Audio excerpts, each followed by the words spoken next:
మహాత్మా జ్యోతిరావు పూలే వర్ధంతిని కర్నూలులో బీసీ సంక్షేమ శాఖ ఆధ్వర్యంలో నిర్వహించారు. బిర్లా గేట్ వద్దనున్న జ్యోతిరావు పూలే విగ్రహానికి జిల్లా కలెక్టర్ రంజిత్ బాషా, ఉన్నతాధికారులు, బీసీ ఎస్సీ సంఘాల నాయకులు పూలమాలలు వేసి నివాళులర్పించారు. విద్యకు ఎంత ప్రాధాన్యత ఇచ్చి అందరూ చదువుకునేలా కృషి చేసిన జ్యోతిరావు పూలే అందరికీ ఆదర్శమని కలెక్టర్ తెలిపారు. ఇక బీసీ సంఘాల నాయకులు మాట్లాడుతూ కర్నూలులో జ్యోతిరావు పూలే విగ్రహం పక్కన సావిత్రిబాయి పూలే విగ్రహం ఏర్పాటు చేయాలని డిమాండ్ చేశారు. ప్రజాప్రతినిధులు రాకపోవడం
పాఠ్యాంశాలుగా విద్యార్థులకు పాఠ్యాంశాలుగా కొనసాగిస్తాం. సామాజిక ఉద్యమకారుల వారసత్వాన్ని కొనసాగిస్తాం. సామాజిక ఉద్యమకారులంటే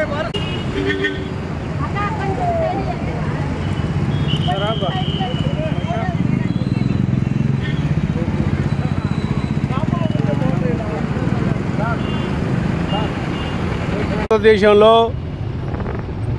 విద్య పైన కృషి చేసిన మహాత్మా జ్యోతిరావు పూలే, అస్పృశ్యత పైన దాడి చేసిన మహాత్మా జ్యోతిరావు పూలే ఈరోజు వర్ధంతి సందర్భంగా ఇక్కడ పూలమాలలతో ఆయన్ను మరి సత్కరించాము. విషయం ఏంటంటే అవిద్యలో ఉన్న శూద్రులకు చదువు చెప్పడానికి, మరి హాస్టళ్లు నిర్మించడానికి, ఇండ్లు నిర్మించడానికి మామూలుగా 175 సంవత్సరాల కిందటనే ఎంతో కృషి చేసిన మహాత్మా జ్యోతిరావు పూలేను స్మరించుకోవడము చాలా గొప్ప విషయము. ఈయనకు మహాత్మా అనే బిరుదును పూనా ప్రజలు అప్పుడే గతంలో 150 సంవత్సరాల కిందటనే ఇచ్చారు. ఈ ఆయన కృషికి మెచ్చి ఎస్సీ, ఎస్టీ, బీసీ మైనార్టీలందరూ ఎంతో ప్రయత్నం చేసేసి మరి వాళ్ళ యొక్క విద్యకు, అస్పృశ్యతకు చాలా కృషి చేశాడు. గులాంగిరి అనే పుస్తకాన్ని రచించి భారతదేశంలో శూద్రులు ఏ విధంగా గులాంగిరి చేస్తున్నారో క్షుణ్ణంగా వివరించారు. మరి అట్లాంటి మహనీయుని యొక్క వర్ధంతిని జరుపుకోవడం చాలా ఇది. ఇప్పటికీ మన కర్నూలు జిల్లాలో, ఉమ్మడి కర్నూలు జిల్లాలో 84 పూలే, సావిత్రిబాయి పూలే విగ్రహాలను పెట్టాము, ఇంకా పెట్టదలుచుకున్నాము. కాబట్టి ప్రజలందరూ ఈ కార్యక్రమానికి సహకరించాల్సిందిగా, మరియు విద్యకు కృషి చేసిన ఈ మహనీయులను మర్చిపోకుండా నిరంతరం కృషి చేయవలసిందిగా కోరుకుంటూ ఈ అవకాశాన్ని ఇచ్చిన మీ అందరికీ ధన్యవాదాలు, కృతజ్ఞతలు. Thank you. నా పేరు నక్కలమెట్ట శ్రీనివాసులు, జాతీయ సంక్షేమ సంఘం ప్రధాన కార్యదర్శి. ఈరోజు మహాత్మా జ్యోతిబా పూలే 134వ వర్ధంతి. 1890లో ఆయన మరణించారు. ఆయన ఈరోజు ఆధునిక సామాజిక ఉద్యమకారుడిగా మనమందరం కూడా గుర్తించి ఈరోజు ఆయన వర్ధంతిని జరుపుకుంటూ నివాళులు అర్పిస్తూ ఉన్నాం. కర్నూలులో జ్యోతిరావు పూలే విగ్రహం ఏర్పాటు చేయడంలో అధికారులు కానీ, అప్పటి ప్రభుత్వ పాలకులు కానీ నిర్లక్ష్యం వహించారు. ఈరోజు విగ్రహం సరిగ్గా లేదు. ఈ సర్కిల్ డిజైన్ కూడా మార్చమని మేము చెప్తా ఉన్నాం. గతంలో ఉన్నటువంటి మేయర్ గారికి, ఎంపీ సంజీవ్ కుమార్ గారికి మేము చెప్పాము, సావిత్రిబాయి పూలే, మహాత్మా జ్యోతిబా పూలే ఇద్దరిని పెట్టమని.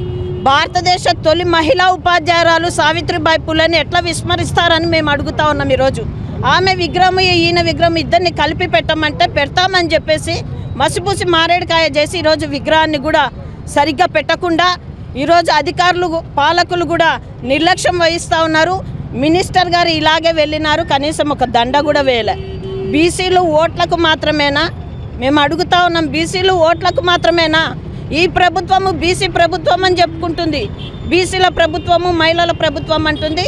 ఖచ్చితంగా సావిత్రిబాయి పూలే విగ్రహాన్ని కూడా ఇక్కడే పెట్టి డిజైన్ మార్చాలా, మార్చకపోతే మాత్రం మున్సిపల్ కమిషనర్ ఆఫీసు ముందు ఎస్సీ ఎస్టీ బీసీ మైనార్టీ మహిళా ఐక్య వేదిక ఆధ్వర్యంలో అందరినీ కలుపుకొని ఉద్యమ కార్యాచరణను నిర్మిస్తామని చెప్పేసి తెలియజేస్తా ఉన్నాం. పట్నం Rajeshwari, SC ST BC minority మహిళా ఐక్య వేదిక వ్యవస్థాపక అధ్యక్షురాలు.